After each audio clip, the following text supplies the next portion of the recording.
Hello, folks. I think I'm live. It's a pleasure to be here with you for a watch on between Luton and Aston Villa. I'm a few minutes early, so I will now share the streams to the socials to increase engagement, and then I'll read out the teams.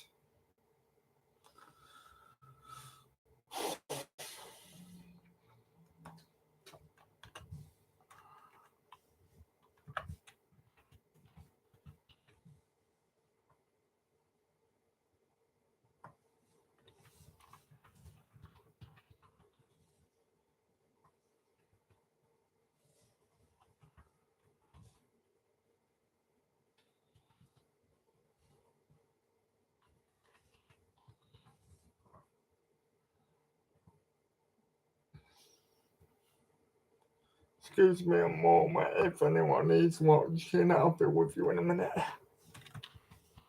Very unprofessional.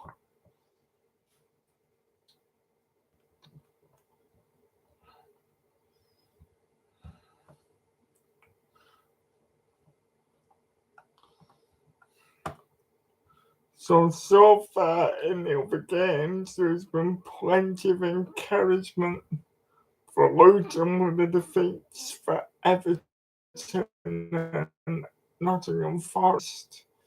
And it's not been the best of days without a ball being kicked for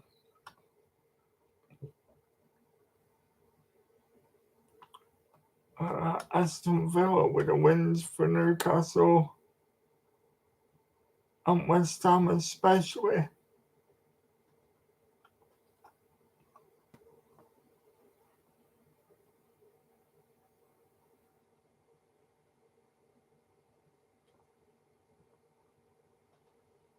Teams are in the tunnel and I've got the Luton lineup, so it's Kaminsky in goal with a three at the back, Tendamengi, Reesberg, Amari Bell, Alfie Doherty, two in central midfield,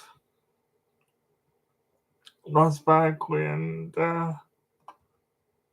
Billy Clark, Tahith Chung floating in behind Carlton Morris, and Andros Townsend playing out on the right wing for Aston Villa. Martinez in goal. About two of Constant Mignolet, Cash and Moreno as wing backs. Bailey on the wing.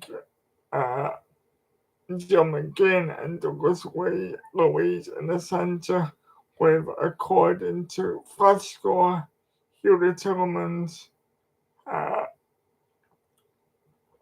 floating around near Ollie Watkins, and Aaron Ramsey out on the right on the wing, although I believe that could be interchangeable. Players are out on the pitch, as I say. Been a bad week for Luton, suffering so heavily at the hands of Man City in their FA Cup in midweek. And with Everton having 6 points shaved off the boys' deduction, a few results have started to go against Luton as well. I don't think they're quite the same team without Adebayo. So Luton will be looking to, get back to some form against the Aston Villa team who are frankly not always the best away from home. They usually do the best.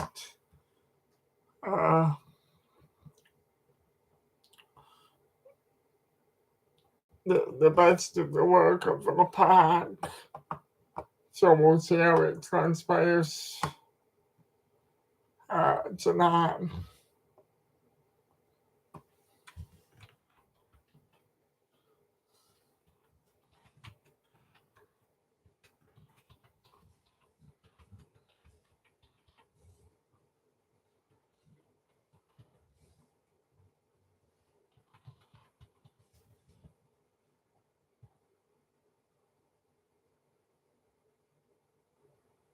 referee for tonight's game's Michael Oliver, I think.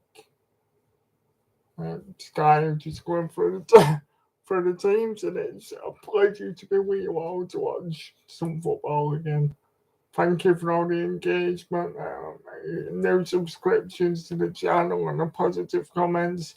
Please keep them coming because my confidence has grown, and it's not only becoming something that I wanted to try doing YouTube and providing football content, but something that I'm really enjoying and growing to love, and maybe even go as far as to say, uh, I think I've found one of my callings on this earth in doing this. Obviously, as a general football fan, I very much I admire loads what Luton have achieved and the way they've gone about it against the odds this season. But because I'm a cynical football fan and I still have to believe in my team, I have no option but to shamelessly support Aston Villa for what it's worth, even though Burnley can't even out themselves. I want to believe that Burnley can still, and so uh, I'll, I'll be behind Aston Villa in the game, unfortunately, in a way. Now there's a minute of silence going on, and I don't really know who's died. I do not know who's died.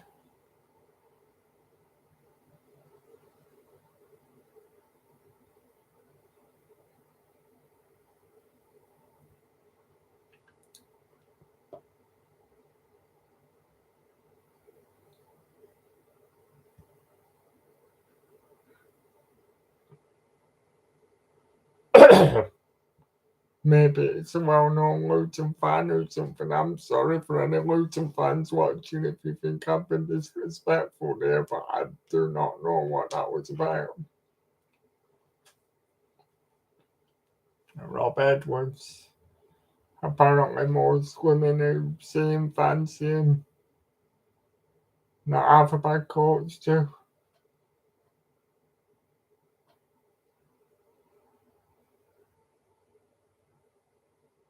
But I think that's the manager of the season outside. For an outside bet, I think it's terrific what he's done. Anyway, the game's underway. Luton have kicked off. Ross Barkley has the ball in the centre of the pitch for Luton. He tries to spread the play, but he has too much on it, too much whip, and a very ambitious pass in the first few seconds, and it goes past everybody out of play for a goal kick to Aston Villa.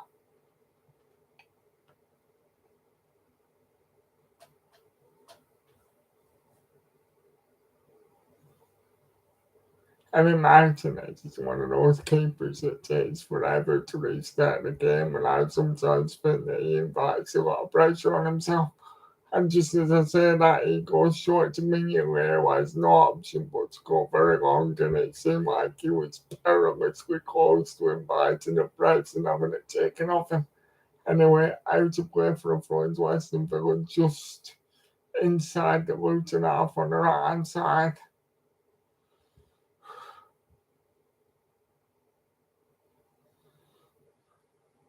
John McGinn does well to get away from the attentions of Jordan Clark. Matty Cash now for Aston Villa. Leon Bale, nice play from Aston Villa, and now Ollie Watkins can bear down on Tendon, and it's very, very, very nearly 1-0 to Aston Villa. Jacob Ram just steals in, but just can't get the contact. Ollie Watkins is fantastic to stand up. Tender Mengi, the ball comes in from Leon Bailey, and instead of being able to get any proper purchase on it, the ball just sort of hits Aaron Ramsey's body. But really, it's a golden chance. It's almost as though Ramsey wasn't expecting the ball, and Villa have it again with Martinez. who can give it to.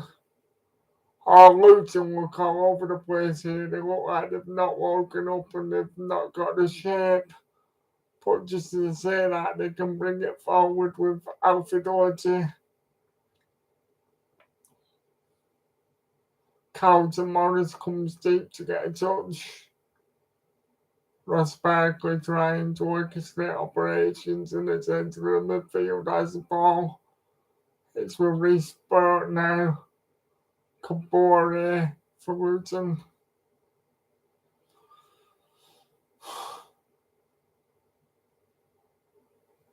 Amari Bell.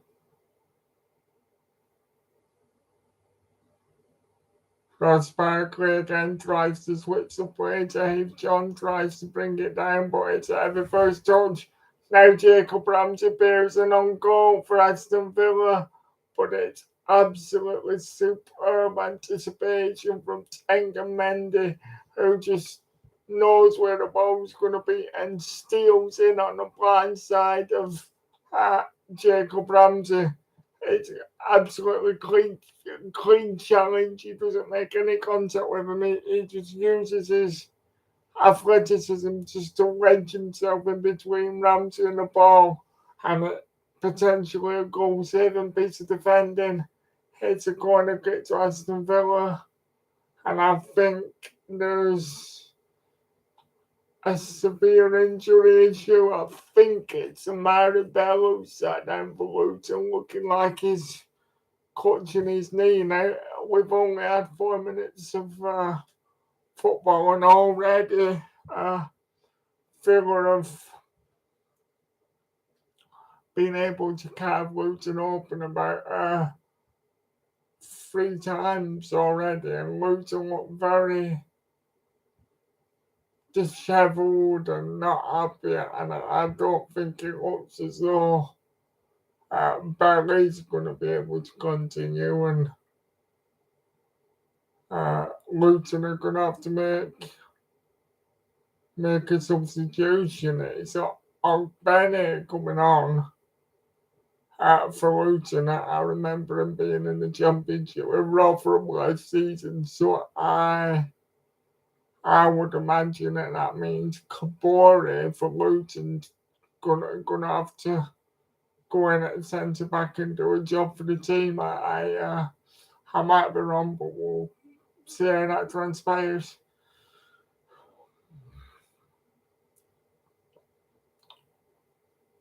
So yeah, it is on Mari Bellon, and on Benny is on for Luton, and in the meantime, it's Douglas Luiz over the corner for Aston Villa that goes short. Douglas Luiz as the angle changed. On Benny that loses out immediately to Matty Cash. Her gets on his back down the line, but has to come back, come inside and go back. Douglas Luiz to Matty Cash. Luton haven't sustained one passage of play in 6 minutes. And then Martinez plays it long. Ollie Watkins is able to run the channel and plays the ball in, and it ends up being played off Reesburg, and it's a completely accidental ball onto the arm of Ollie Watkins. It's his elbow, but because it changed the trajectory of the ball, referee Michael Oliver says free kick to Luton, and Luton will take ages over this because they've not been in it. And to be fair, they're a touch lucky not to be losing 1-0 already. And Kaminsky for Luton hoists the ball high from the goal kick. Carlton Morris sort of, well, that shows how threatening direct play can be. Carlton Morris won the ball, won the header. Luton like John's waiting to Heath Chong was almost spearing down on goal. But Andros Townsend was in a in an offside position, so really and truly it's a false alarm. But that's the idea of what Luton will be trying to base the game around. Very contrasting styles that we're seeing. Although actually not really in some sense. Only Watkins wants a free kick, but the referee says that the extensions of Tendon Mengi were legitimate ones. As Reconza plays the ball back to his goalkeeper, he changes the angle to go out to Mignolet. Jacob Ramsey loses his footing, and that allows Luton to have the ball with Risberg. Tender Mengi is almost outmuscled by Ollie Watkins, and that was almost a calamitous error, but the referee takes sympathy on Tender Mengi and says that Ollie Watkins fouled him. Jordan Clark has it for Luton.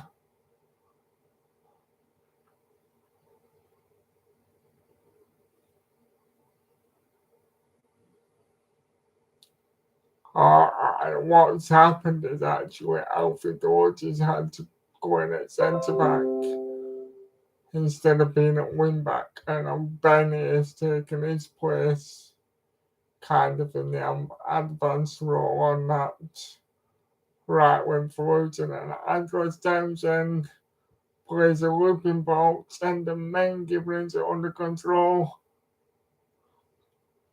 Jordan Clark tries to advance, goes down, wants a free kick on the edge of the area for Luton, but nothing doing, the referee says.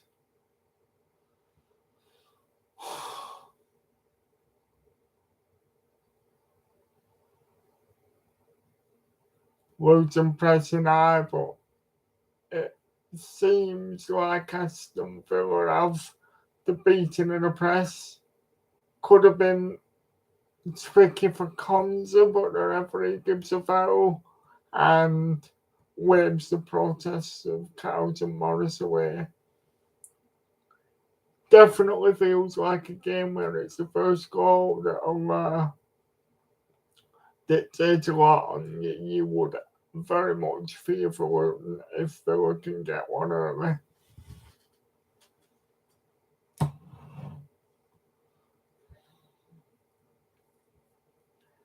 Every time Villa look like they want to invite the press, but just for once to say that, I think Martinez will play this one longer, and he does.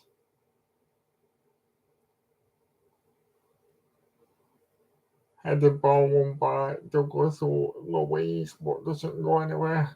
Andros Townsend's pass is intercepted back in great fashion by Jacob Ramsey.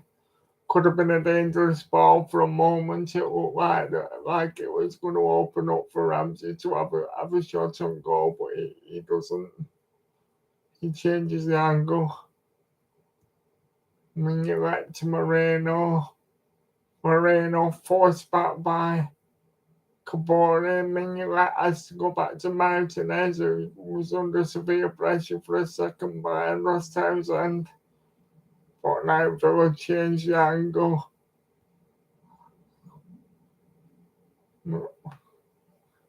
And that's excellent from Mignolet to find Jacob Ramsey, who jinks past Cabore and Burke. And now there's a challenge, a foul by Ross Barkley. And it's a completely accidental arm in the face from Ram into Barkley's face. Actually, Ross Barkley doesn't commit the foul, and there's a hand in the face by Ramsey, so surely that's a free kick to Luton, sorry. I anticipated the foul by Barkley before it even happened. So it's Alfie Dorchi who has it for Luton, who has to go back to Tender Mengi. Ross Barkley drops in to receive the ball from Mengi, and now Ross Barkley's pass out to the flank to Cabore. It's the right idea, but just a little too much weight on it, and it's out to play for a front. thrown to Aston Villa.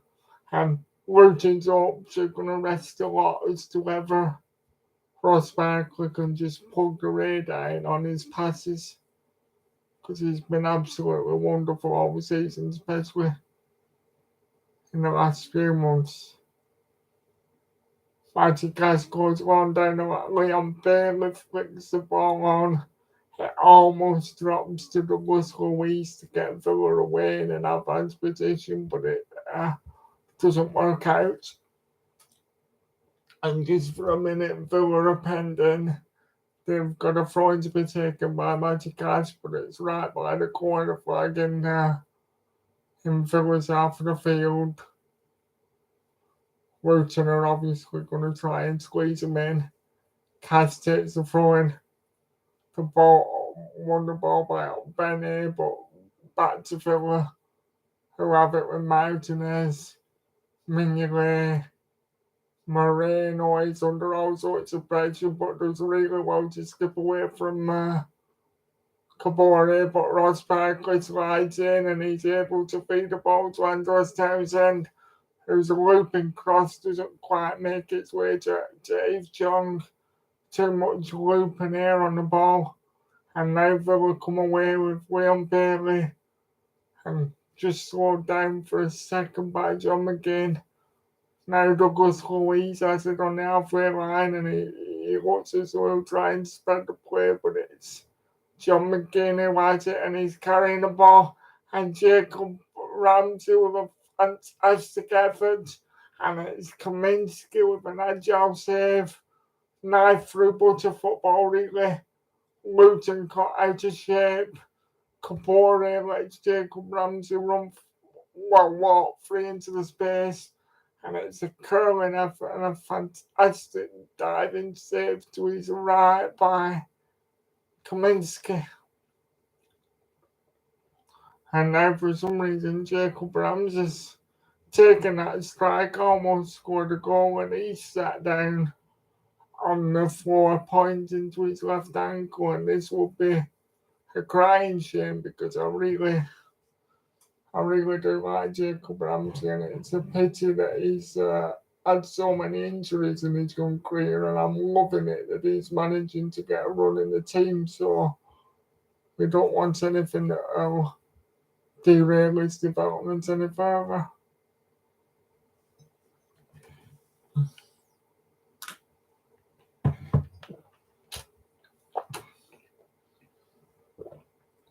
Please like, subscribe, and share links to my channel around anybody who's watching this.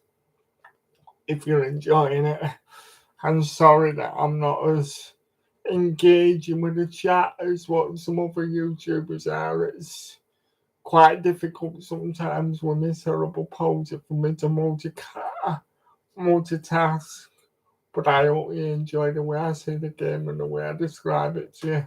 And as I get more polished, maybe I will get better at multitasking and being able to enjoy both sides of the game and interaction, if that makes sense. Yuri Tillemans is over this corner for Aston Villa from the right-hand side. Yuri Tillemans right onto the head of Douglas Luiz, who was left completely unmarked. But it's a hard angle for him just to get the power as well as the direction. He did well with the power bit, but it was just the direction lacking, and it's past Kaminsky's post by a couple of yards or so.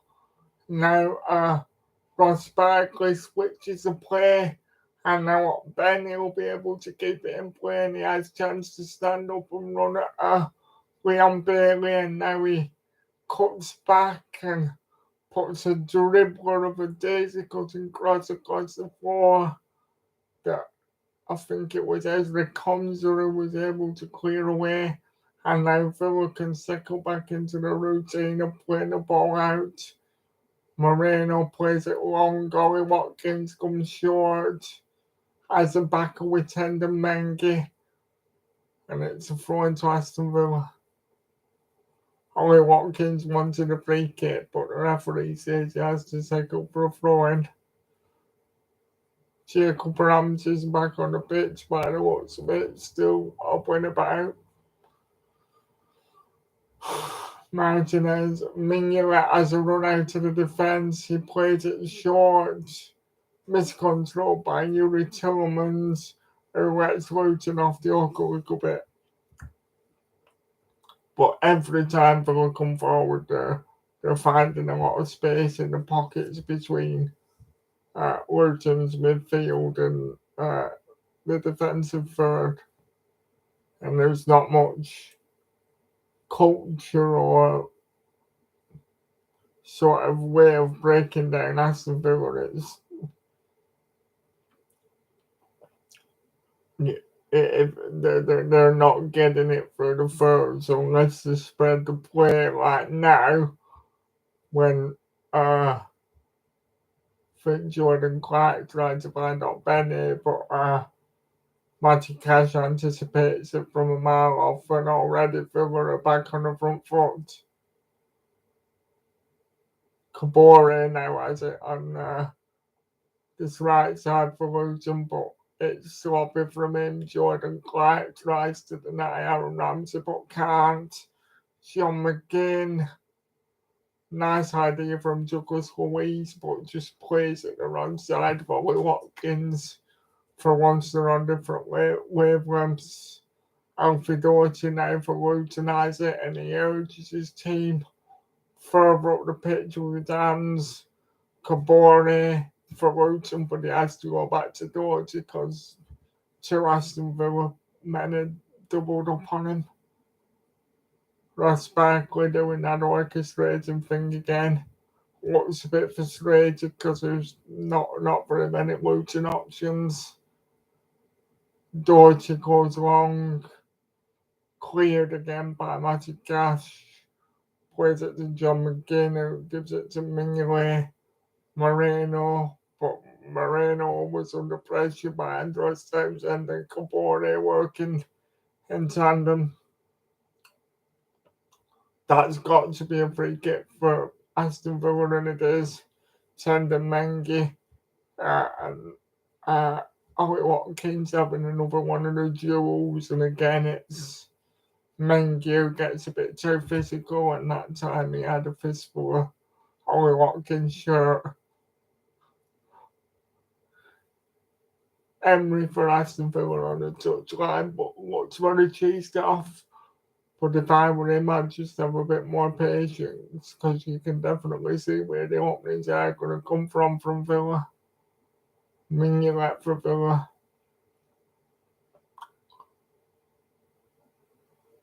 To Komza, to Cash. Back to the keeper.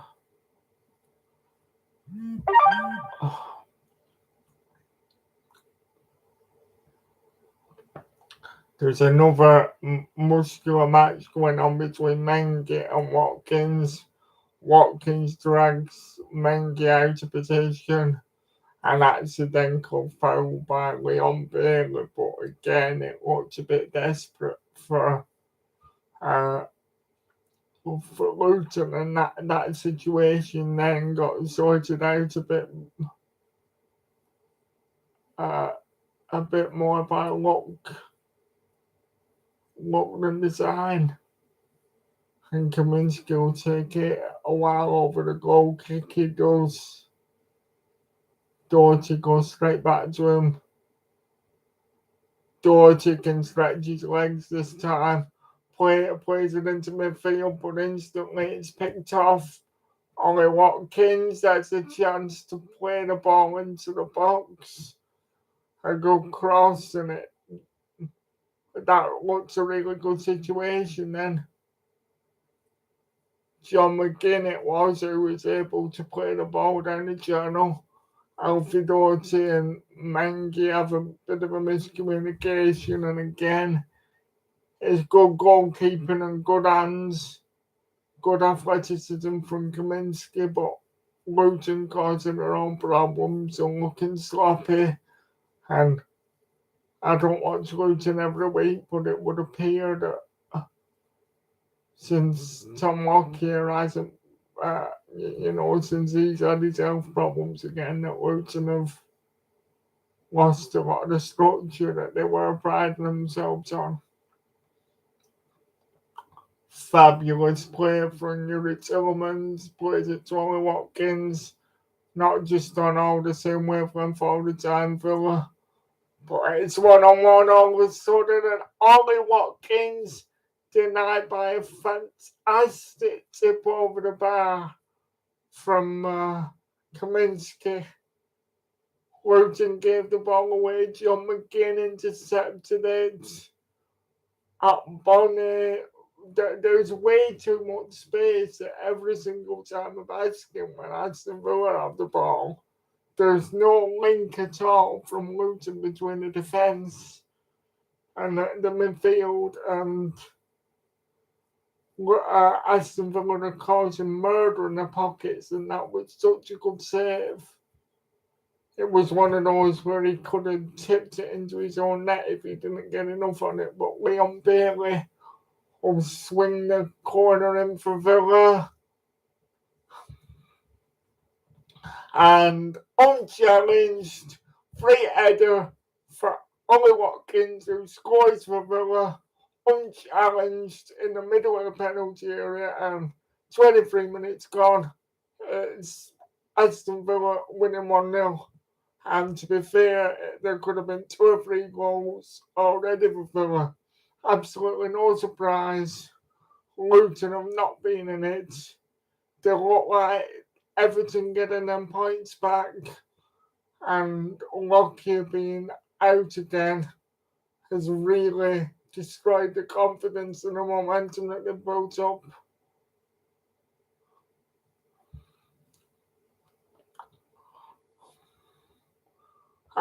The problem is that Ollie Watkins is about 6'1" or 2, and poor Jordan Clark, who's smaller than me at about 5'6", was the one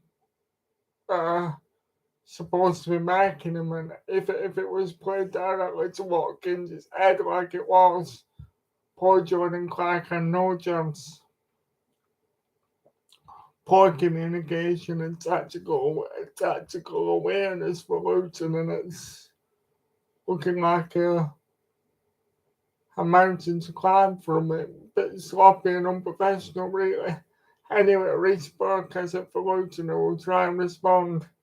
He starts forward, does well to make it to the halfway line with a good turn and a bit of trickery, but then terribly sloppy not to get it to Kabore, and it's out of play needlessly for a throw into Aston Villa.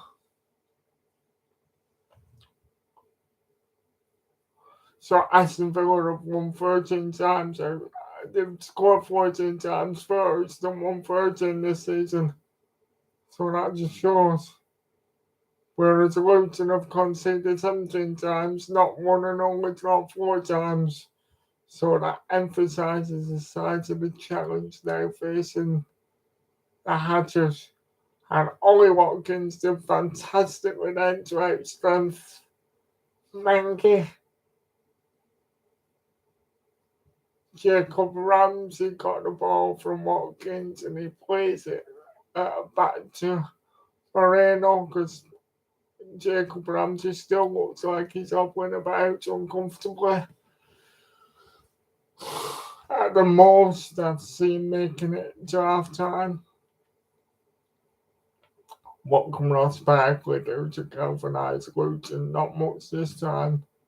Goes back to Menke. And Ross Townsend has been kind of anonymous in the game. And Ross Townsend very neatly got it taken off him then under pressure by Douglas Luiz on the halfway line. As with Alfie Doherty for Luton, who don't seem to have much direction and purpose so far about what they're doing. Ross Barkley went long, but it was intercepted and didn't make it further than Leon Bailey. and Aston Villa are going to come forward with Douglas Luiz, Matty Cash down the line. Leon Bailey accepts the ball. Jordan Clark tries to do something to uphold Leon Bailey to a degree, he does, but not as much. Tillmans, John McGinn spreads it this way to Moreno.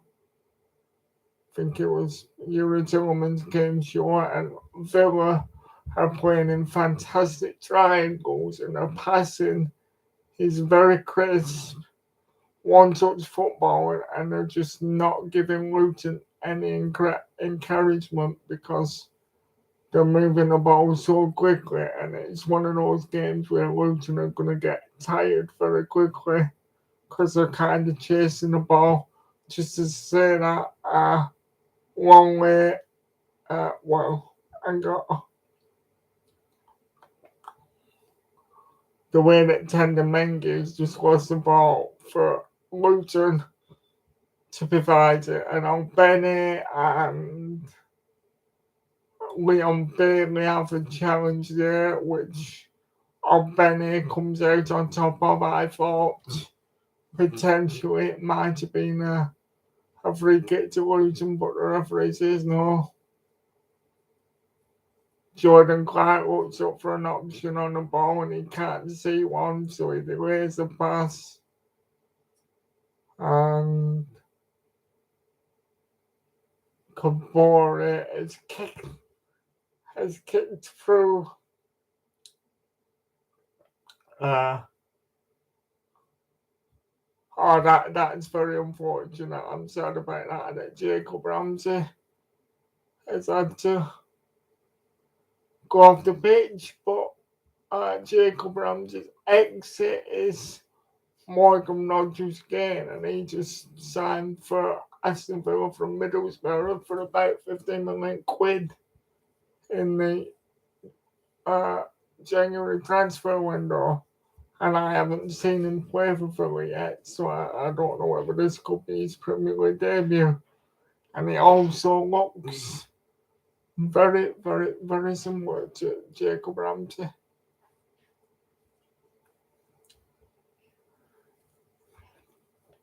Here he is, and he'll be pleased with that. His first contribution in the game is to play it off the Luton man. And it must be about corner number 5 in the game for Aston Villa already as we approach the half-hour mark. Douglas Luiz will take the corner this time on the left side. I wonder whether they'll go George again because they have every time it's been one from that side.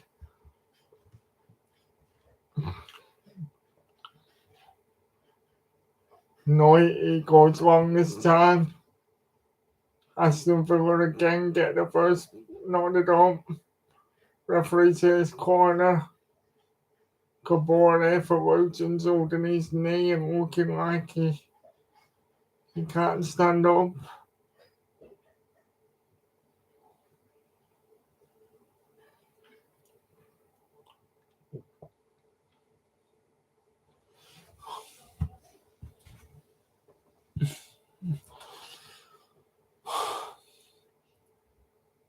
Douglas Luiz. Oh no, the swap corner to Cruz on Leon Bailey.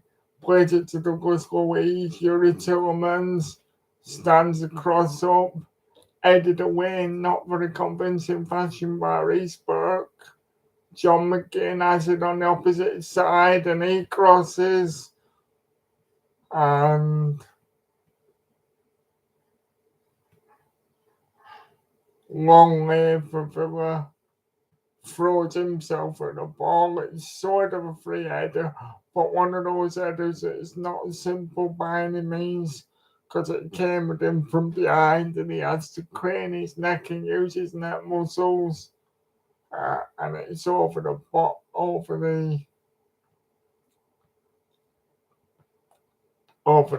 armless with a Luton, but another good chance for Villa who've really dominated it. And the injured player again for Luton is sat down and looking like he might not be able to carry on. And just from the angle, I can't just decide whether it's Tendon Mengi or Kabore, because they do look sort of similar.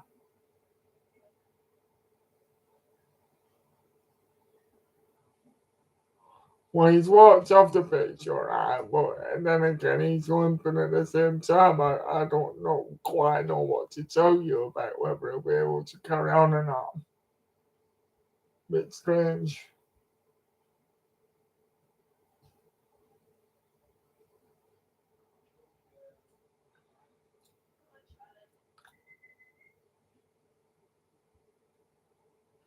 No, it's Tender Mengi who went off the pitch because Kabore is there. That ball up the line will be able to be guided harmlessly out to play by Longley for a goal kick. And really, you can't see, really, barring a calamity at the back for Aston Villa, what they're going to be able to do to break Villa down if you're thinking from a Luton perspective. Luton fans seem to be getting a bit cheesed off at the length of time that Martinez is spending on the ball. Morgan Rogers with a lovely pass, splitting the defence to Leon Bailey, and Ollie Watkins fails perilously close to doubling the lead for Aston Villa. He fails right from the right hand side of the box. Kind of a first time effort, and it actually hits the rather the left post. Really good attempt. As Luton are unable to get anywhere close to Aston Villa at this moment. And really, if it was Aston Villa 3-up, Luton would not be able to have very many complaints. And it just seems like what City did to them in the FA Cup on midweek is really destabilised them, and to be honest, it's beginning to look a bit ominous for Luton. But as I said, Benny crosses the ball for Luton. Lots of whip on the ball, and it's one of those that if it was a windy day, he rather slices his cross. But if the wind or something could have caught that, then it could have just dropped over Martinez and ended up going into the net.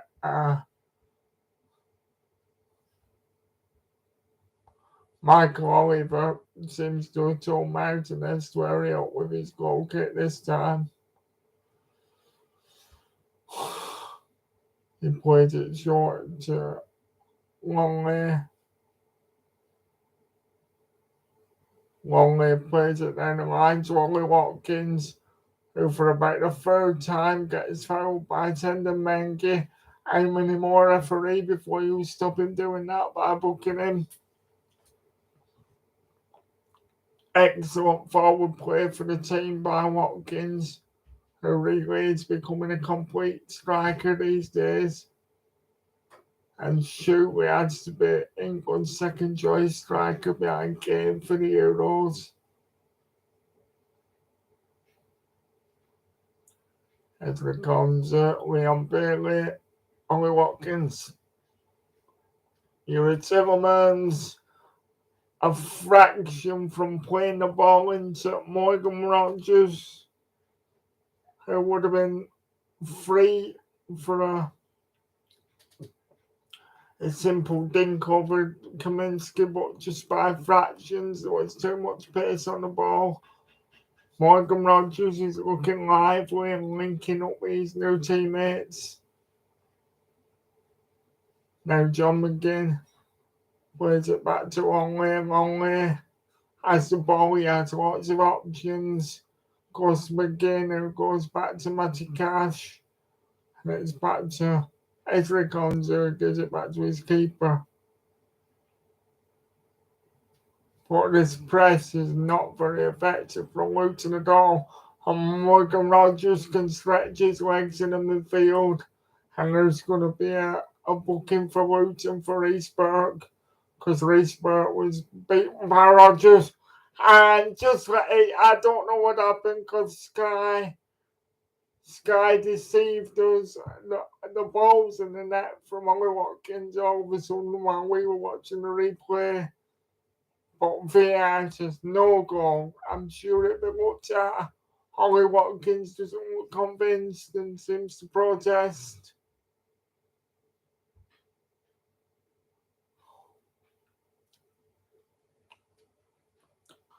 Douglas Luiz must have played a free kick out to Leon Bailey. Luton just simply weren't ready. And I think it is just going to be offside by the shoulder of Ollie Watkins, but Luton were completely sleeping. And maybe Ollie Watkins is played onside.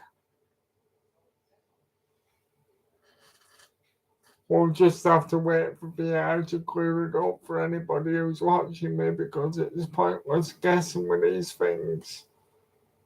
I think it is marginally offside, but oh no, it's going to be a goal. It was one of those where the referee said check VAR just to be on the safe side and go offside first.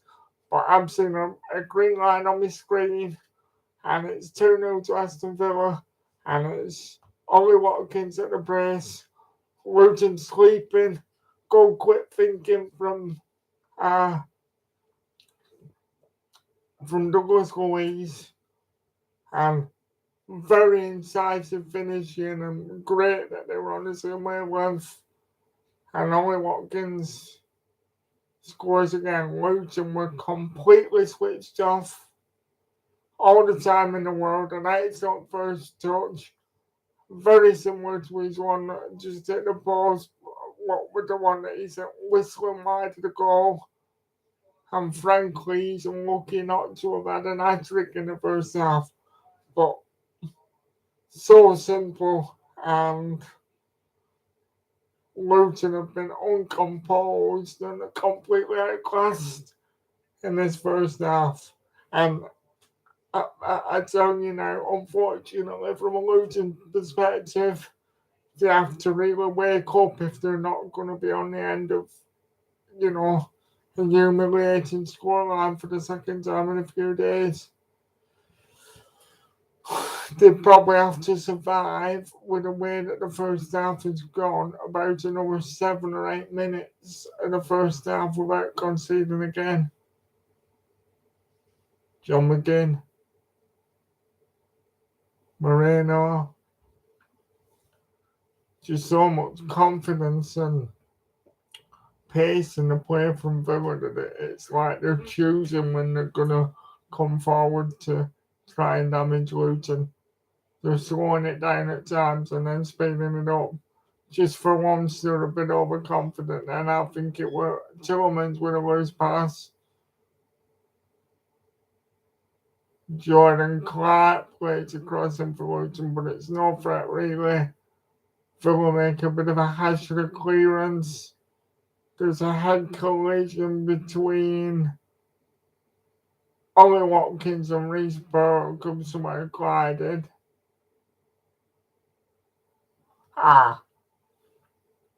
Reece Burke, rather dirtily, takes a ride on Ollie Watkins, and he's a big fella to have coming down on you. Ollie Watkins is lucky that he's not quite out his back of his net there. I understand as much as Reece Burke looks perplexed that the referee has said that it's a yellow card.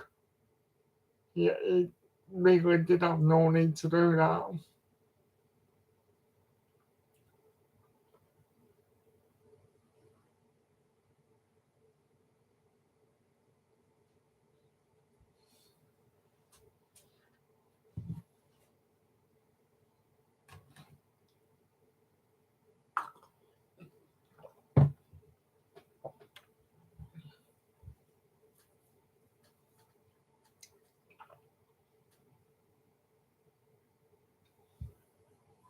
throwing to Aston Villa, controlled by Leon Bailey, but the little man just gets an end on the ball, but with no particular direction.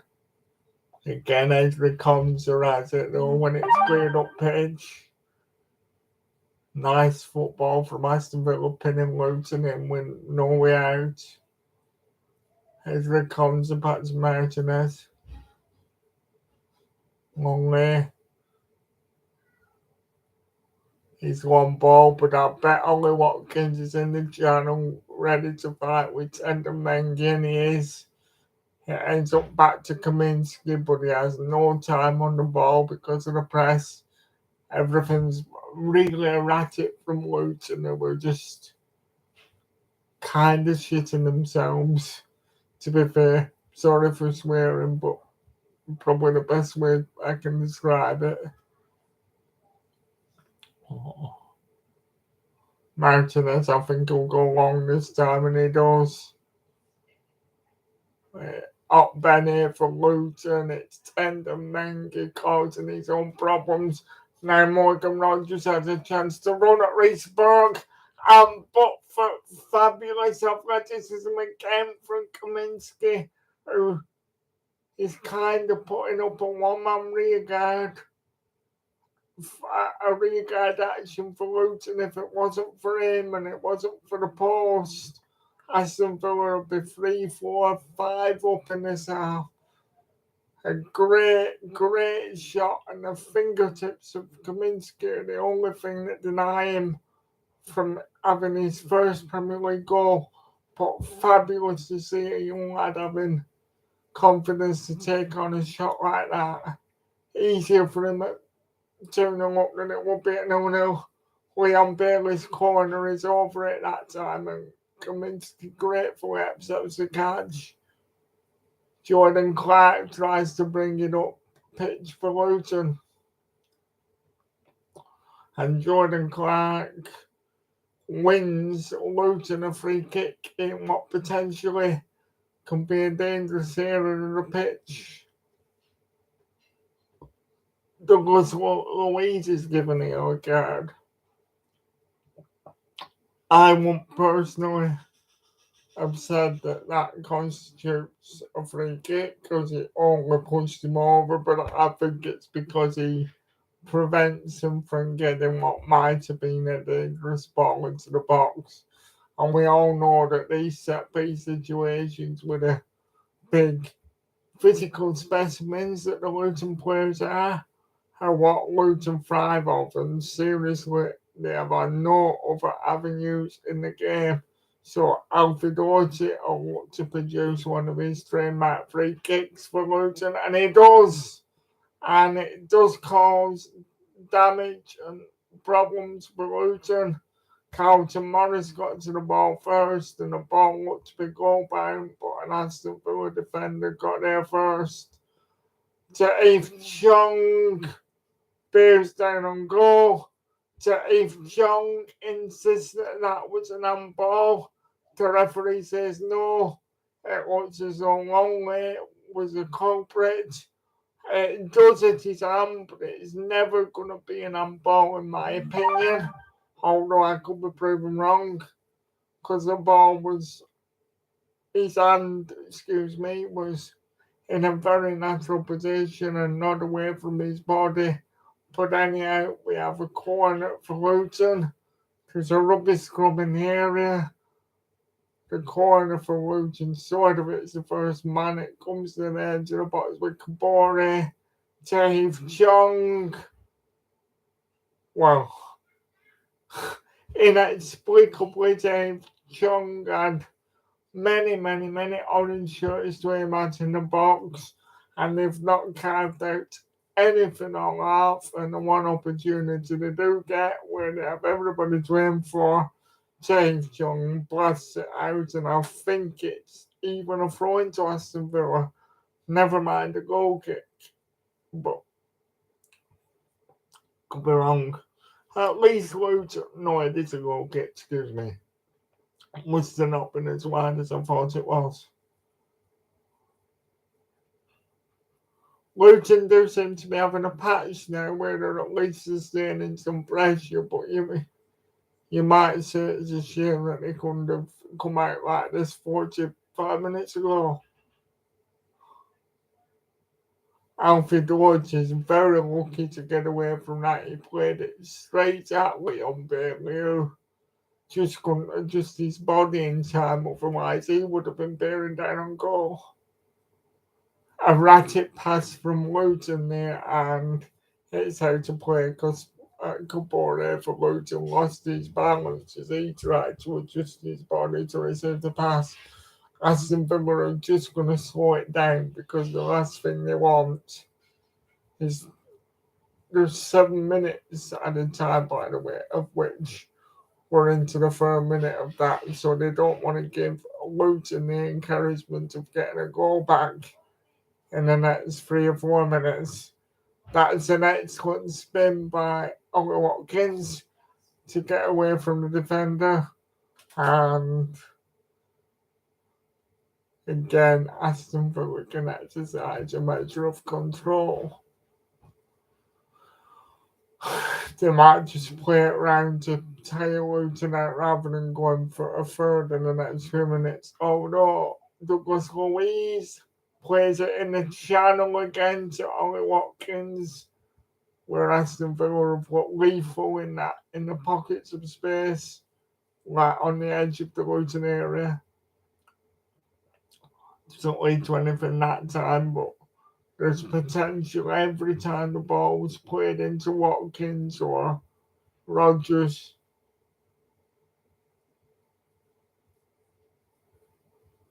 Lovely pass by Leon Bailey to release Matty Cash. Dave John does very well to deny Cash entry to the penalty area. It's going to be a booking for Leon Bailey, though, who just accidentally got on the wrong side of Benny. And Luton do seem to have stepped it up and eventually arrived in the game just as the first half coming to a close. Oh, I'm late in describing that passage of play. But Benny was able to get his cross in. Kabore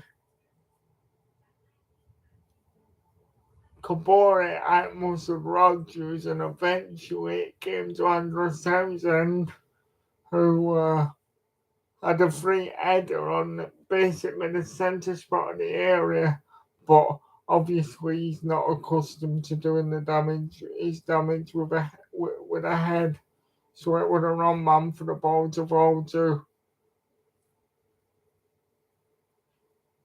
Dave Chung and Jordan Clark make a mess of it for Luton, and John McGinn and Douglas Luiz play in patterns. Excellent movement and quick passing and exchange between Morgan Rodgers and Leon Bailey, but Leon Bailey plays a team effort that is nothing more than catching practice for Kaminsky. Sometimes he isn't the best finisher, isn't Leon Bailey, even though he's a silky footballer. He kind of does flatten to deceive sometimes.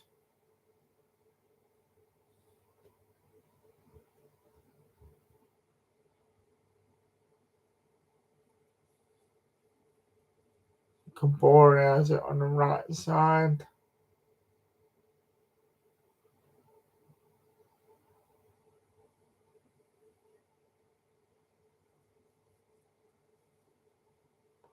Referees his free kick to Luton on the edge of the area.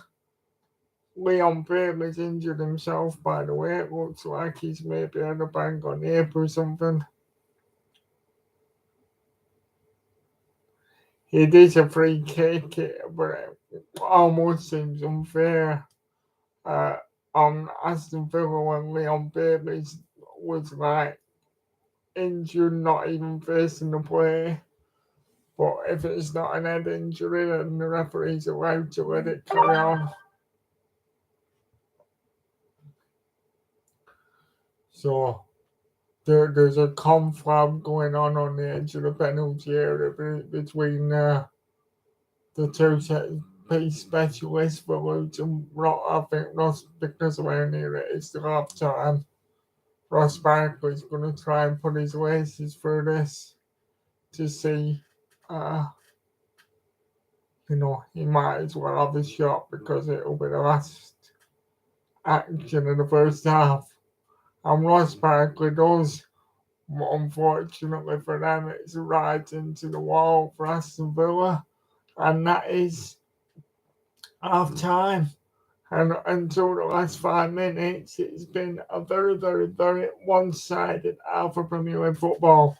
But Luton have just shown signs of life, enough to suggest that if they can come out and put pressure on in the second half, then the game might not be as much of a formality as it seemed it might. But it's been chance after chance for Aston Villa. And really, if you're Aston Villa, you might be a touch disappointed that it is only 2-0, given the quality of the chances and how much you have dominated the game in threatening areas for Aston Villa. But please like, engage, subscribe to my channel if you're enjoying listening to me. Because I've got cerebral palsy, I don't have the strongest voice all the time. So, unfortunately, I don't speak to people throughout half time. So I'll just sit here, enjoy my cup of tea, and when the players appear for the second half, I will continue to engage and give you my analysis and insane ramblings the best way I can. But thank you for anyone who is watching, and I'll rest my voice for 10 minutes and be back soon.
Thank you for that person.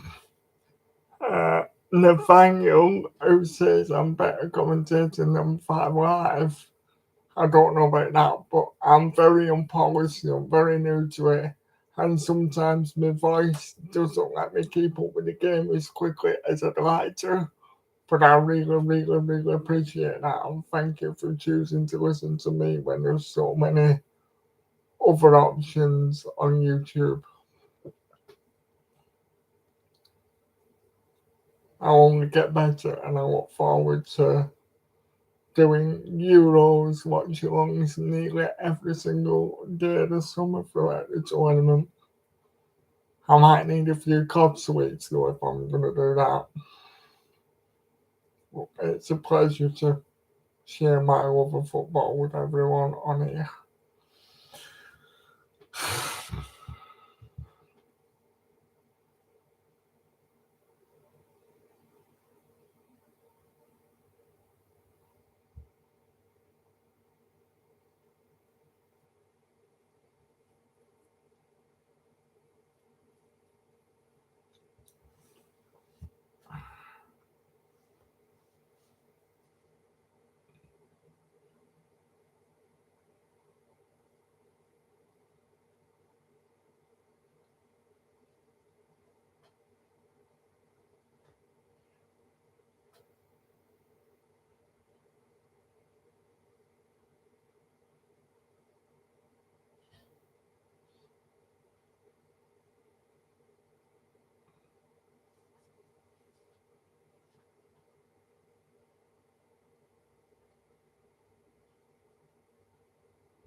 Right, so I think the second half can't be too far away now, and it's going to be really fascinating to see whether Aston Villa just manage the game or whether they'll really try and punish Luton and make them suffer and step on the gas and look for a victory by, the margin of right, really, go for 4, 5, 6 goals because I think if that's what we were aiming for, then from what we've seen, it is there for them. But fascinating to see how the first 10 or 15 minutes of the game pan out because one goal for Luton could change the whole dynamic of it. I've been to Kenilworth Road, and honestly, I think it's really and truly one of the most intimidating and passionate stadiums I think I've been to, in fairness. So it's not over if Luton can just get a goal, but you just feel like whether it's injuries, because I don't think Luton are quite the same physical attacking threat when Adebayo's not available. Like he's very, very, very physically imposing, and he really commands the attention of defenders in a way that I don't think Carlton Morris quite does to the same degree necessarily. And I just think that they might feel down on the luck and a bit like they've been kicked in the balls unfairly because of what's happened to Everton. It's as though it might have drained some belief out of Luton, but we'll see how the second half pans out. It looks like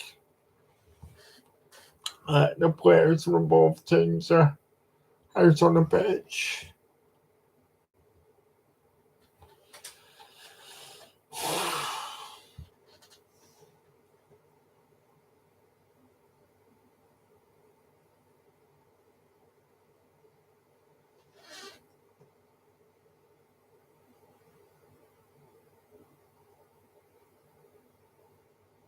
Aston Villa have got the second half underway, and straight away John McGinn goes long.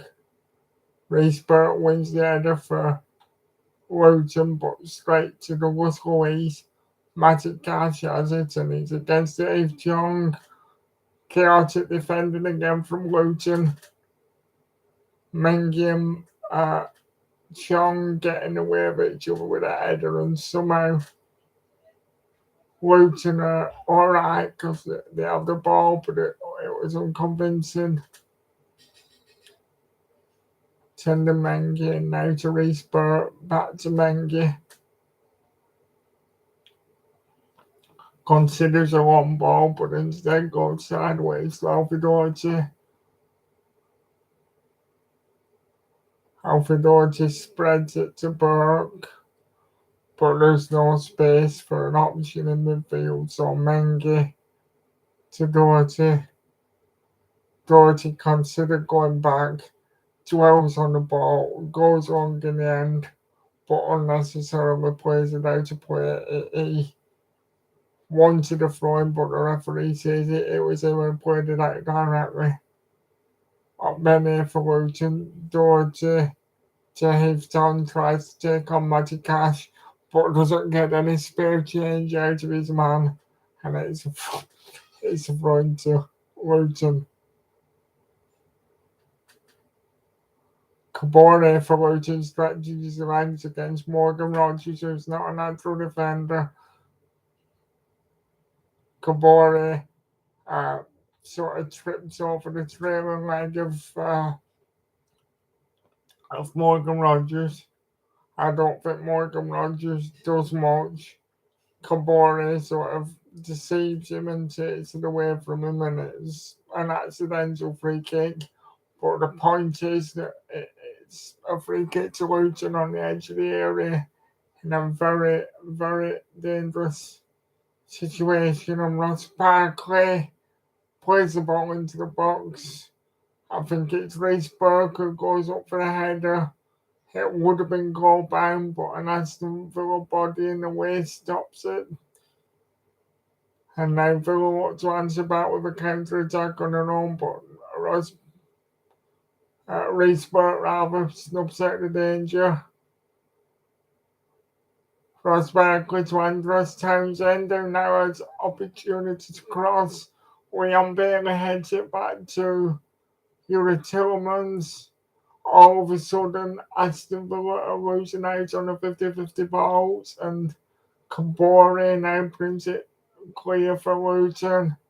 Andros Townsend plays a cross in, and there's suddenly a scrap in midfield between Morgan Rogers and Ross Barkley for the ball. And Morgan Rogers, as I say, that is bearing an on goal. Ollie Watkins has an opportunity for his hat-trick because the same old problems about too much space in midfield for Aston Villa reoccur again. And if Ollie Watkins could have just got a cleaner strike on the ball rather than hitting it into the ground, unfortunately, it was that took all the power out of it and what gave Kaminsky the chance. If he had full power and direction on it, that would have been an hat-trick for Ollie Watkins. Tender Mengi spreads the play very effectively to Luton's.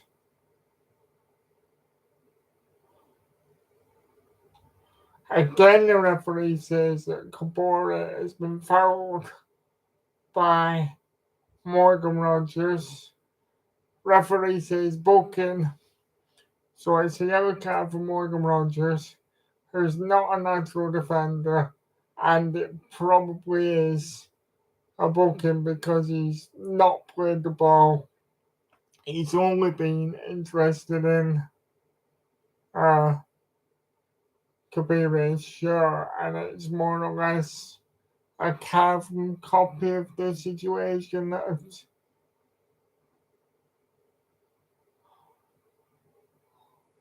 Excuse me, what's going on there? Why is I think he's taken the ball in the private parts, maybe. But anyway, Ross Barkley squares the ball to Alfredotti, who attempts a long range extravagant shot that doesn't bang.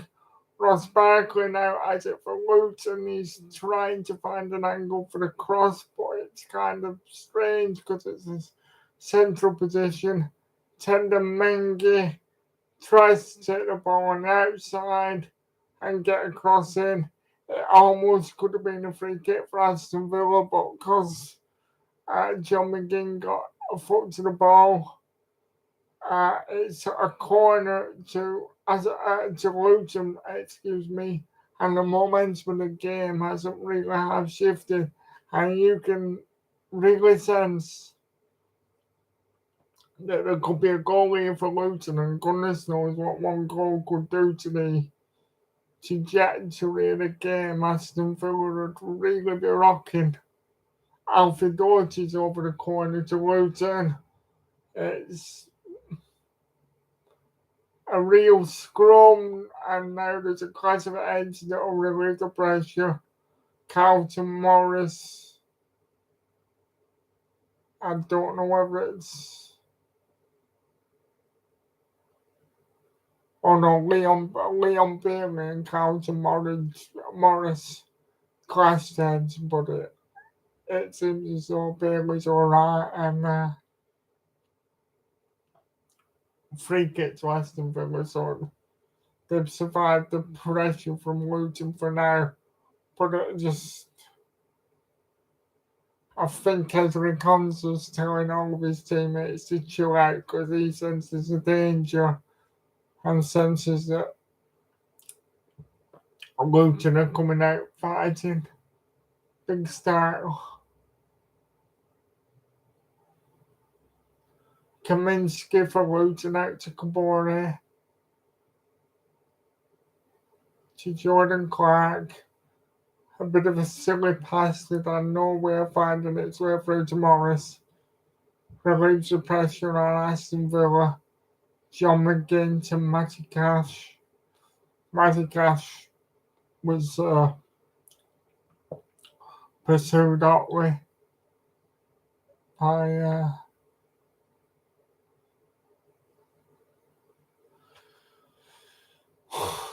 careless to be offside there by Lee Watkins. No need for it. And Ross James income is coming off for Luton.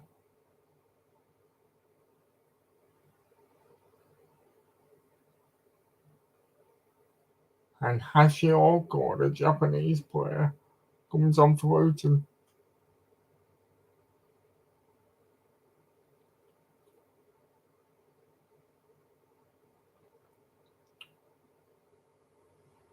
Kabore for Luton into Benny. Kabore and Benny link up.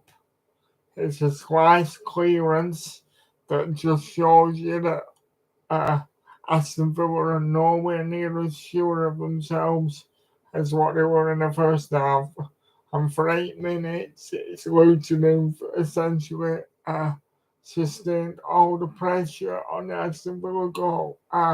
Alfie Doughty will have a chance to get the ball into the box.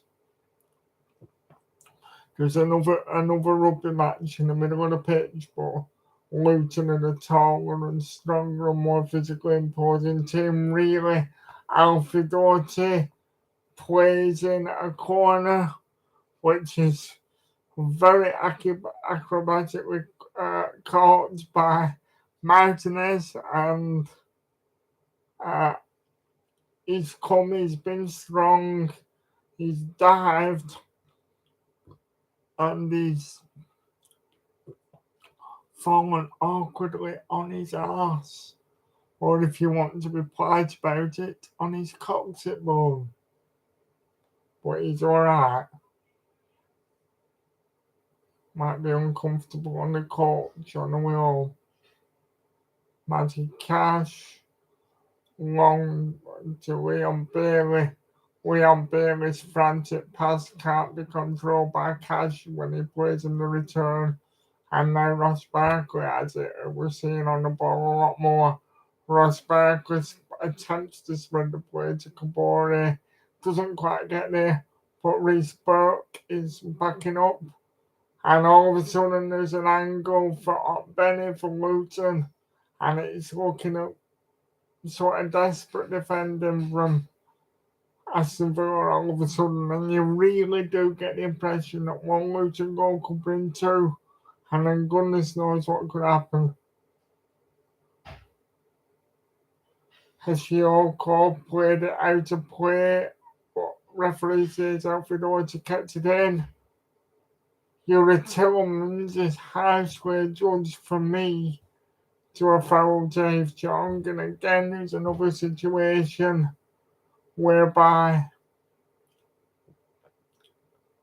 it's actually Magic Cashew. Well, they went in together, but it's Cashew gave the foul away, and now it's an excellent angle, even better than the corner, just a couple of yards to the right of the penalty area, right towards the infield. A perfect angle to get a ball in, and for a Luton man to get his head there, and a Luton man can get his head there. It's Carlton Morris gets plenty of head on it. Carlton Morris gets there first, gets there ahead of John McGinn, but it's just unable to be kept down. Too much head on it, and it goes onto the roof of the goal, but it's a genuine scare for Aston Villa. Martinez clears the goal kick long. Benny wins the ball, and now Kabore is running free. Moreno almost fouls him. It comes to Alfred Orti on the edge of the area, who has a shot. Dave Chong, Ross Barkley now has it. Looking for an angle.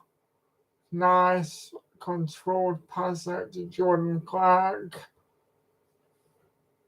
Kabore is looking, not Kabore, sorry, excuse me, Moreno is looking defensively suspect for Aston Villa now that he's being pressured. It's like the combinations of Kabore and Benny have really got the beating of him. And all the time, Luton are targeting that right-hand side. But Rob Edwards will be so chuffed with the reaction of each Luton player so far in the second half, because it looked like it was going to get away from him in, a really disappointing way. Villa are just trying to get a foot on the ball to just calm the game down. But that didn't work.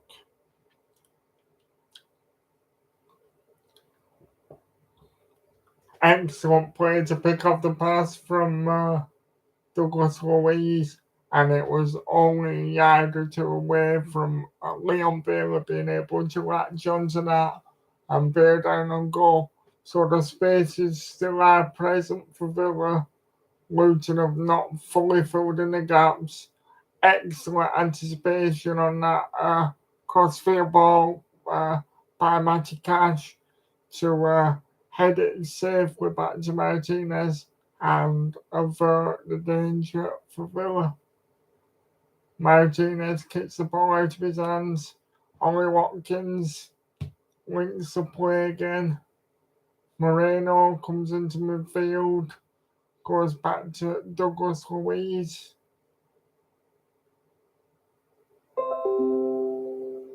Luton have got games against Crystal Palace, Bournemouth, Nottingham Forest. Bournemouth twice in between a game with Tottenham and a game with Arsenal. So maybe if they could just come back from behind here, it wouldn't be the worst.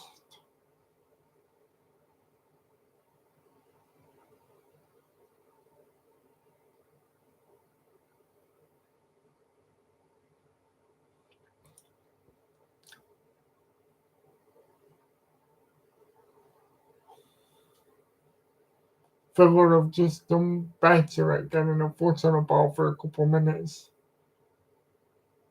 making Luton chase the ball again, which is a perfect thing to do.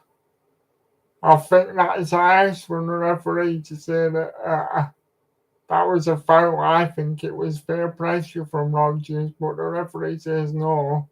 And obviously Rodgers has had a booking, so and he's not a natural defender really doing the job. I thought he was a number 10, but he's been asked to do a lot defensive responsibility wise, so you can almost see a red card. And as I said, there's an excellent switch, and Kabore uh, has a shot, but it's only the back of Moreno that stops it from being goal bound. And I don't know what Emery can do, but he needs to do something to stop this constant wave of pressure all coming down that right hand side of the pitch, corner to Luton, which will be taken by Alvidorti. Game of two halves so far. Everybody's gone deep and will run into the area when the ball comes in. Too flat and easy for Martinez to claim. Martinez's throw comes straight to Ollie Watkins. Leon Bailey seems to have swapped wings for the moment, trying to walk down the other side. Ollie Watkins, back to Moreno. Douglas Luiz has it. What's his option? Douglas Luiz out to Matty Cash. You will have to get his skates on to get there. But does, I think myself that was a throw into Aston Villa, but the linesman sees something different and gives it Luton's way. Villa can squeeze Luton in the way because it's in the defensive. No, it don't work out like that. The ball's ended up more central into midfield, and before you know it, Kabore can look to stretch his legs up against Rodgers. And now what Benny for Luton. Jordan Clark. Aston Villa have lost the men, and there's a ball into the box, and it's Scruffy. A bit lucky to be brought away by Leon Bailey. Now it's with Yuri Tillmans. And I can't believe how much different this game is in the second half compared to the first. Aston Villa are not really doing a lot more than just surviving at the moment. And I did say at half time it'd be interesting to see if it stays the same, and it couldn't be more opposite. And as I say that, Kabore crosses the ball into the box, and again, it's too flat and easy for Emi Martinez just to claim the ball, and again, he takes ages over getting it back into open play. And the only thing I'd say is that Luton are creating fantastic positions, but it's just like they're getting a bit too excited in that when it comes to making the final play, they're rushing across and they're making it too easy by sort of fluffing the lines and giving Martinez catching practice. When if they just calm down and wait for support to arrive in the box, they do a lot better. Anyway, Morgan Rodgers is in the midfield. Leon Bailey now has it, and he has a chance to run Ishimoto.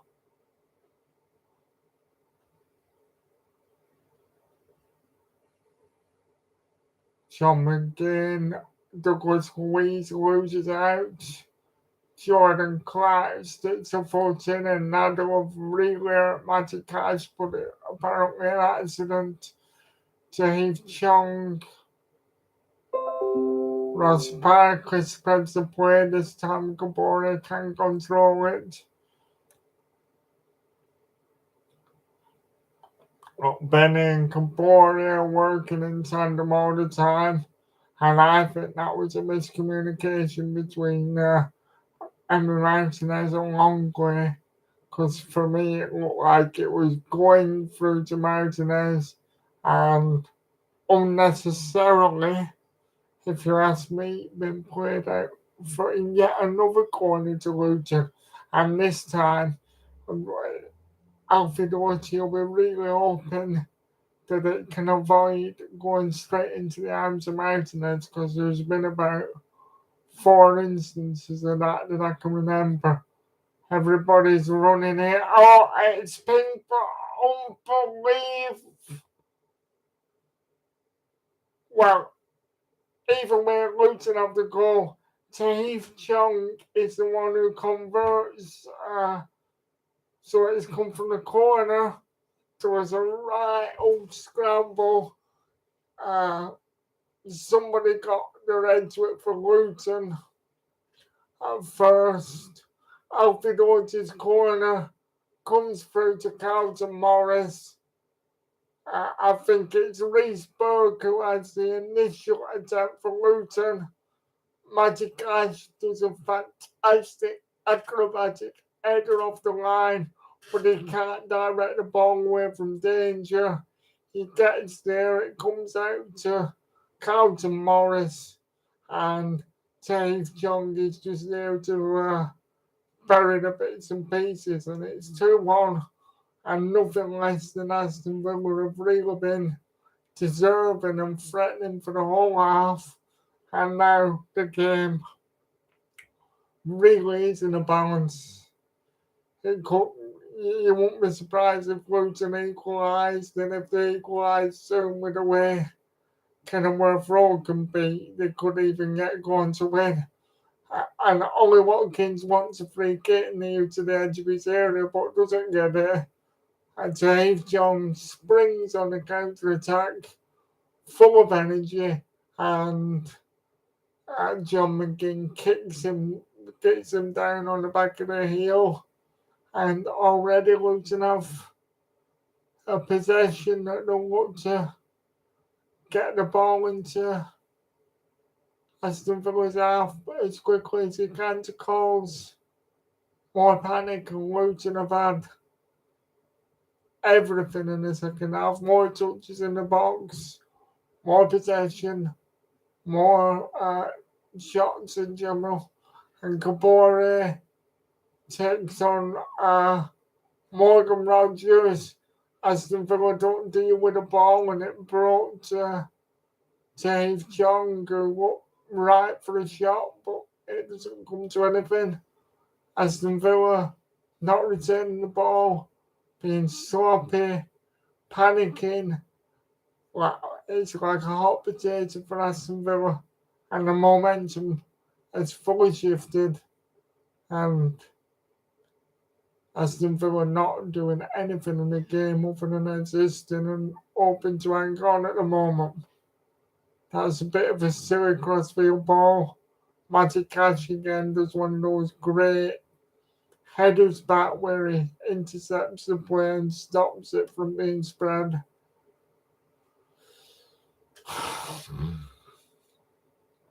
Thank you very much for the people watching. Please like, share, and subscribe to my channel if you are new. Morgan Rogers does well to spin into midfield and guides the ball gently through to Yuri Tillemans.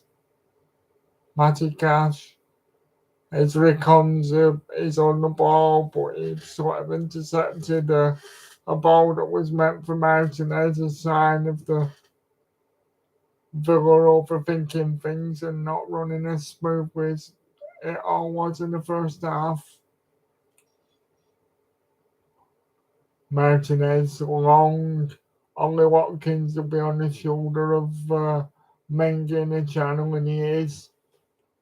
That time Mengi just about reads it, and it's a throw-in to Aston Villa. Again, the resulting throw-in. Mengi gets there, intervenes, in front of Ollie Watkins, and it's another throw into Aston Villa, this time further up the pitch towards the corner flag in front of the very intimidating section of Luton fans where I was almost punched in that part of the ground last season, but that's another story. Aston Villa claim for an handball, but the referee says no, and it's a goal kick for Luton.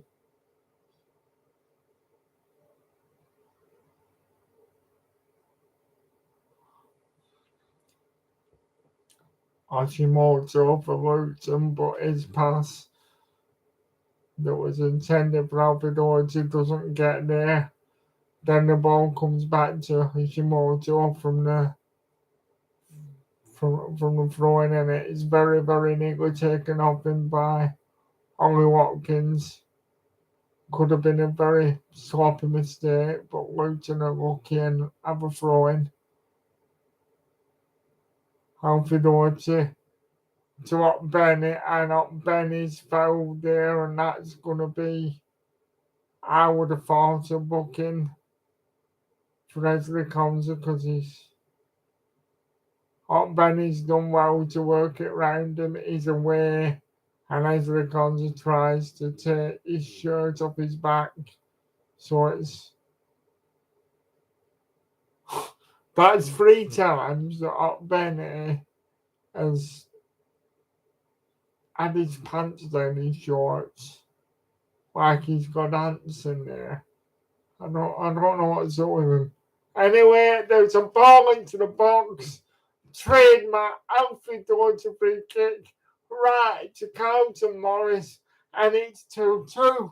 What a game of two halves. There's still 20 minutes of ordinary time and no doubt 5 extras, so after second half left, we're all square.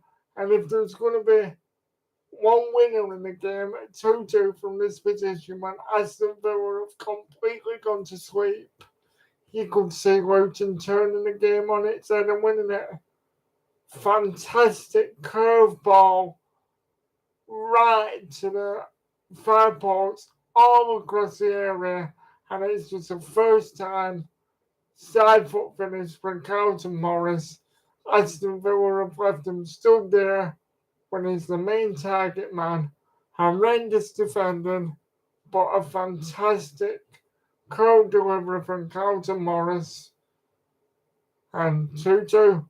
I did not think that this was coming to turn out this way at half time. It's amazing how surprising football can be. Now, are Aston Villa going to wake up because they had the game in the palm of their hands at half time? And if this carries on with the same momentum, they're going to lose. So, what answers have they got? You can't lose a 2-goal lead and lose the game 3-2 to a promotion, a relegation threatened team if you've got aspirations of the Champions League. And I think they were lucky to get away without conceding a foul for that trip on Dave John then. Ollie Watkins, Leon Bailey, albeit outmuscled by a combination of Ross Barkley and Namoto. Slice clearance from Kaminsky gives him some red spike though. Dave John trips over his own feet but gets it down the line.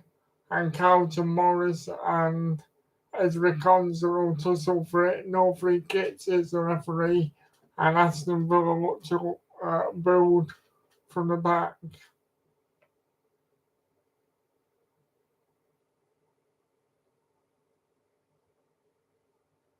Could really do from a Burnley perspective to give us any hopes and dreams of surviving somehow for Villa to win this league back. But the momentum's all with Luton and they have a free kick. Ross Barkley out to reach Kabore. up against Moreno, but he can't stop it going to that banner. Cross from Jordan Clark. Carlton Morris is header meets it. He knows it's a good chance because he gets a full header on it.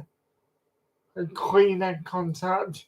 Jordan Clark does great changing the angle, but Magic Cash is out-muscled by Morris, but just about does enough to stop him from getting full contact on it.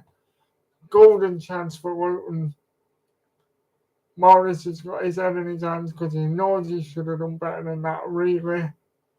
And no wonder there's a treble substitution coming from Aston Villa because Emery's desperate to give his boys a kick up the bum before it's too late. In the meantime, Leon Bailey back to Magic Cash, who plays kind of an aimless ball up the line. Nothing Ollie Watkins can do about that. Kaminsky plays a first time kick. There's a brilliant idea. Kabori has to spin and almost can retrieve it without the ball going out, but he can't quite get there.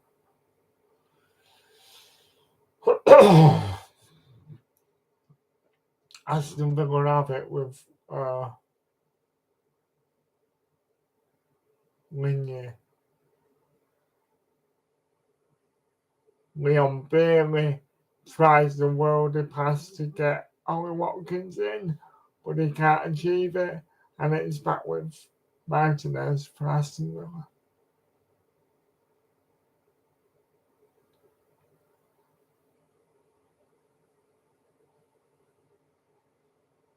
One later, John McGinn.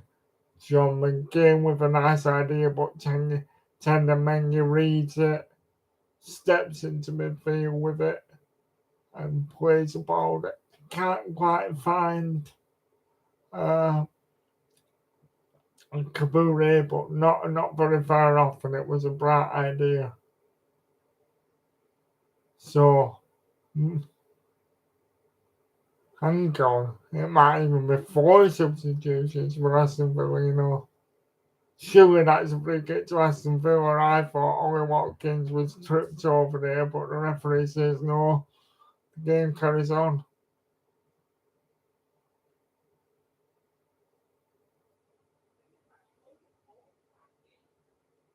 Douglas Luiz is lucky to get that foul because he fully invites the pressure from Carlton Morris. And yeah, I thought that you could only make 3 substitutions in one go, not 4. But it's Musa Diaby's coming on instead of Leon Bailey. Luca Dean's come on for Moreno.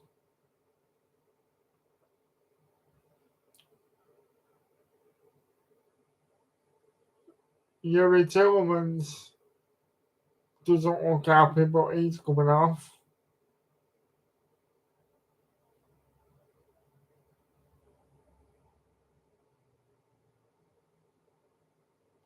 Zaniolo for Tillemans, and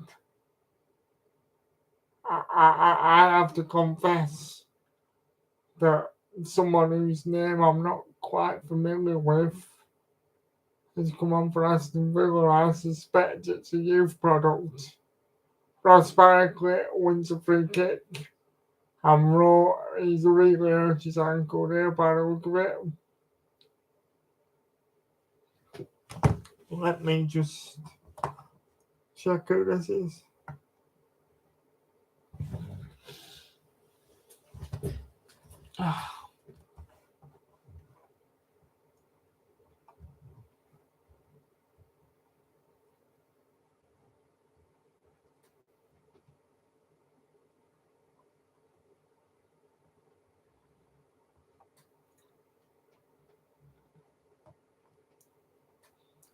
Alfie Doherty with the ball into the box.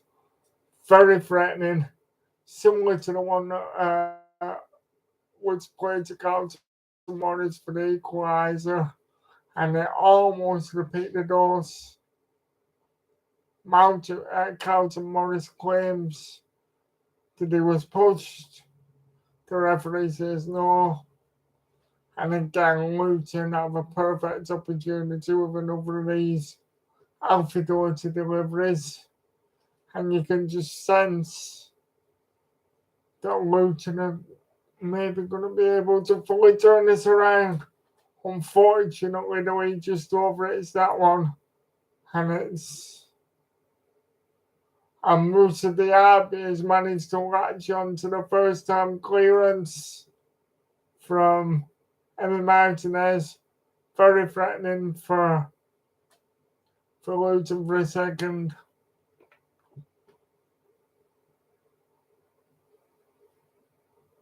Now Goodine has it.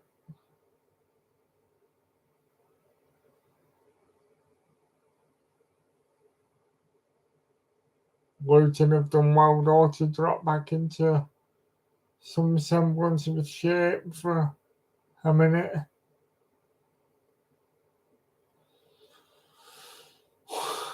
There is going to be a winner either way in this. You can just somehow take Luca Dean just short of finding Zaniolo.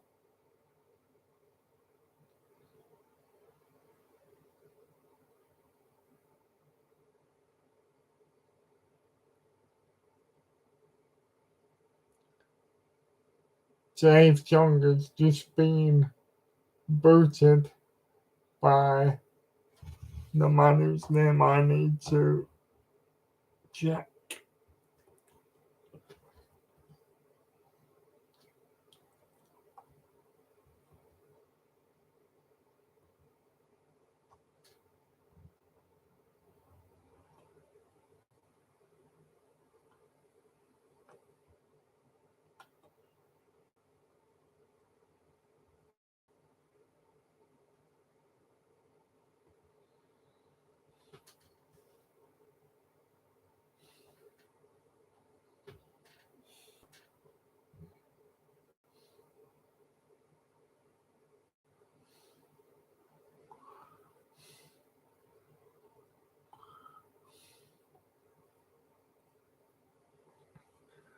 Tim Iro and Bonham.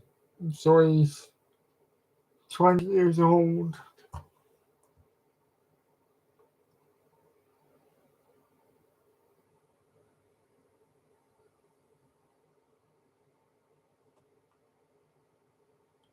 He's an English youth product.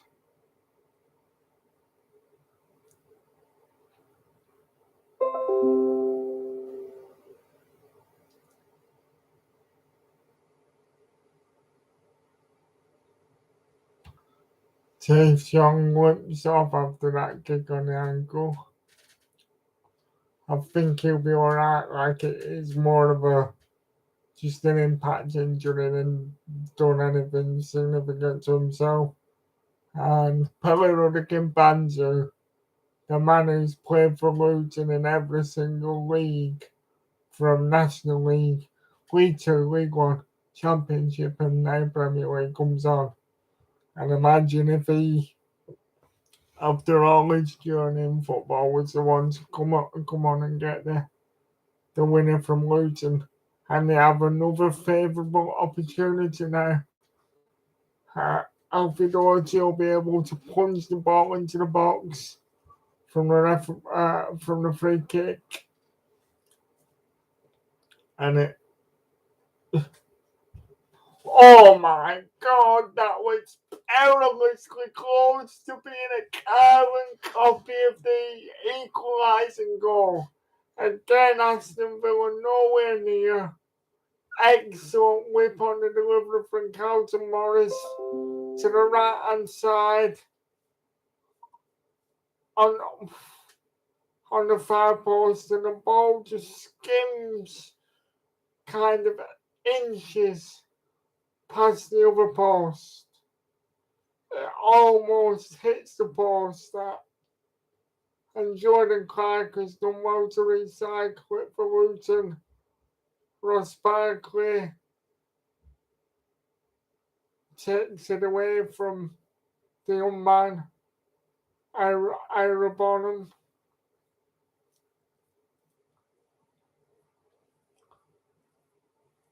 Aston Villa have been awarded a throw-in that gives them a bit of respite and territory, but Longley plays it needlessly and unnecessary out of play, and he's obviously feeling the pressure. But so unfortunate, there wasn't much denying Luton that for a goal from Carlton Morris, just inches, and it would have been two goals of exactly the same making. And Alfredotti has it now. Alfredotti wraps his waist around that. Again, it's to that same far post. And Luca Dean is pressurised into conceding yet another corner for Luton. And I just wish that Burnley had not half, but even a fifth of this galvanisation spirit and not knowing when they're beaten, because Burnley look like broken flowers compared to these fighters from Luton. And it's upsetting to see how different it could be. But Doherty, too much whip on that one, and again, for that's like the fifth or sixth time that Martinez has been able to claim across like that, which kind of weird to say it because Luton have caused carnage, but they've not. Uh, there's been so many other situations that they've had where they could have capitalised even more, and to a degree they might have so far let Villa off the hook, if that makes sense. So much pressure, but just a bit of some waste with a lack of composure. Anyway, up the other end, Ollie Watkins is that time out muscled by Tendon Mengi, and it's a throw into Aston Villa. Jordan Clark hacks the ball down the pitch. Long way for Villa. Luca Dean has it for Villa, who probably will be kind of grateful for a point at this moment in time, although it shouldn't have been allowed to get away from them.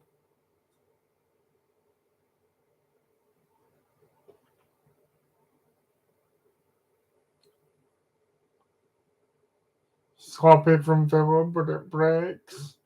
What could have been a counter attack for Luton breaks favourably for Villa. Diaby for Villa to Watkins.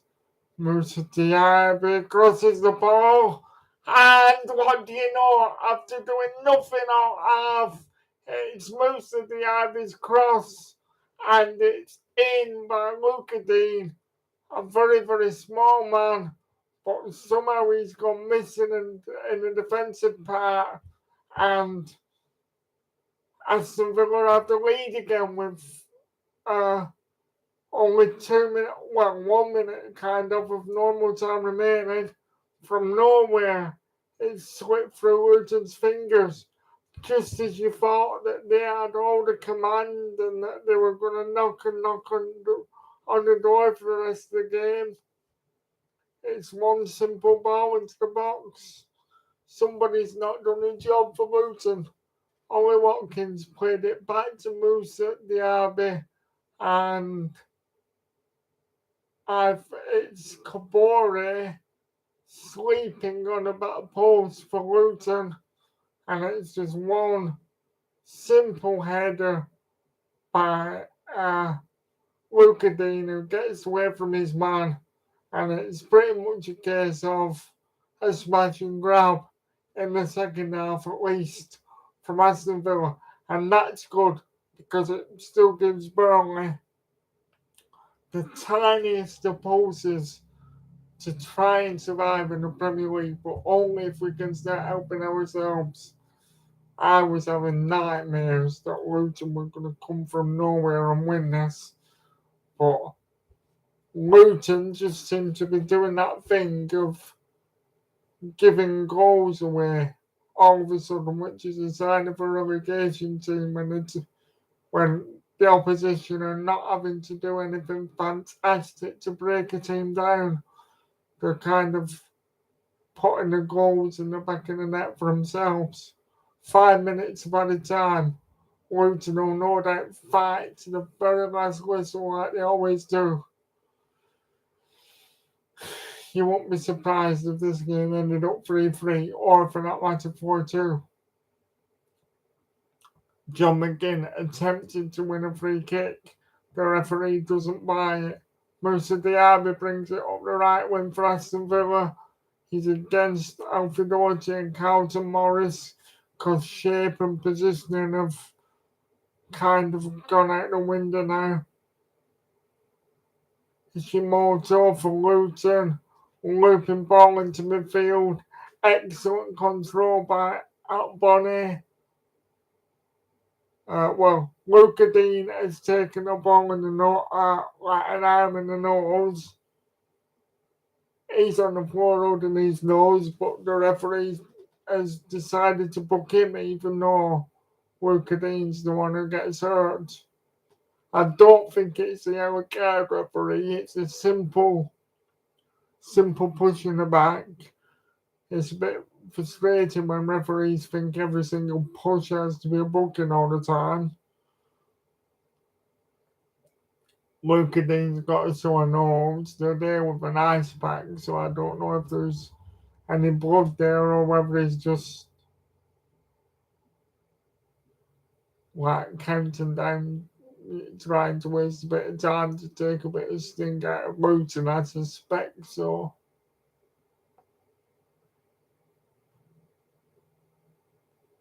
What a game, though, how unpredictable. Really enjoy commentating on this.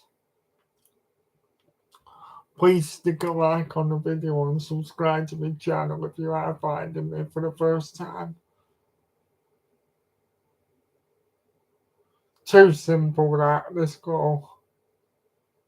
Yeah, Kabore just switches off. He doesn't sense the danger. And there's nothing that Kaminsky can do about it. Dean can't believe his luck. Ross Barkley tries to get across into the box for Luton, which is tears down, and it's a throw-in for Luton deep in Villa territory. Ross Barkley, Tender Mengi has it for Luton.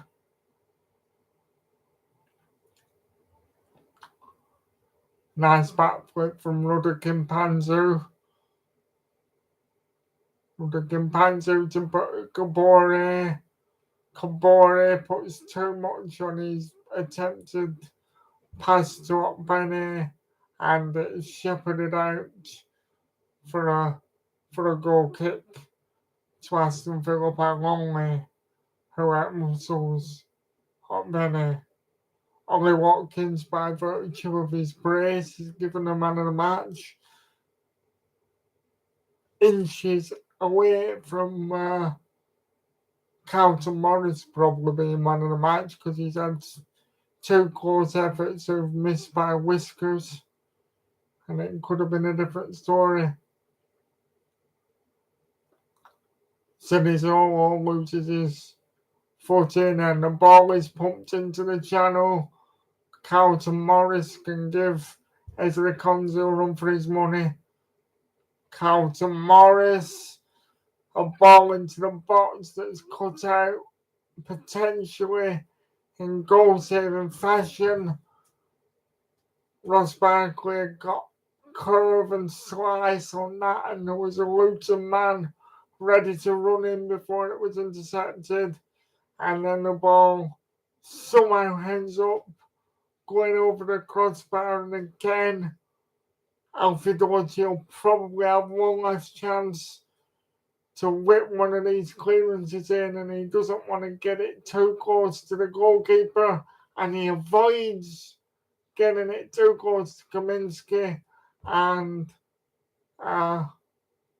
Tendon Mengi heads the ball over, plenty of forehead on it, but just can't keep it down. And I would suspect that that's potentially the last action of the game, because we've now played the 5 minutes of added time that was awarded, and I think the referee, Michael Oliver, will blow his whistle as soon as the ball goes up in the air. No, he doesn't, but we'll lose enough time to get it forward again. Kaminsky has it for Luton, and it'll have to go long and high, and Luton don't get their head to the ball, although it's messy, but John McGinn has it, and he can advance over the halfway line, and you expect that Luton have run out of chance. Oh no.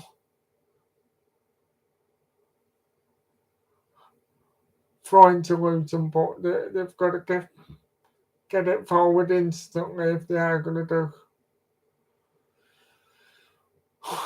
Ross Barkley looks knackered, like he's about to fall asleep on the pitch.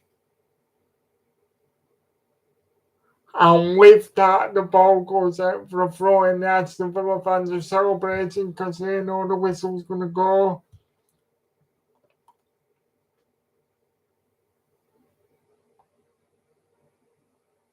And that's it. That's the end of it. My God, did Luton fight hard for that? And my God, did Aston Villa make hard work of it? But no matter how much of the game you have, no matter how much the pressure you have, if you fall asleep in this Premier League, you get punished. And this is why Luton, for all the valiant efforts and all the pressure and fight and ways that they have to make things difficult for teams, you just feel like they're losing some of that defensive solidity and resilience. And why I think that just that they're on time, they're losing the composure and the form. And we don't know what's going to happen with points deductions for Everton and Forest that could widen the whole relegation race up again. But I just think Luton are just going to end up being relegated because they punish themselves when they slip up at the back a bit too often. But that was an excellent game of football. And thank you for watching. Please like, share, and subscribe to my channel. I'm heading towards 50 subscribers, which is absolutely nothing. But my channel's grown a lot since I started taking YouTube seriously 2 weeks ago. And thank you for all the lovely comments that you leave me. It really does mean a lot, and feeling valued and gives me a purpose, which is brilliant. So good night, and I'll be back to speak after probably another debacle at Turf Moor from Burnley tomorrow, and otherwise the next watch along will be Sheffield United against Arsenal on Monday night, where I can anticipate that we'll be watching a one-sided game of football then. But until tomorrow, good night from me. Enjoy the rest of your evening, and thank you for watching. And up the Clarets, and well done Aston Villa for doing a fellow Clarets and Blue team a favour of sorts.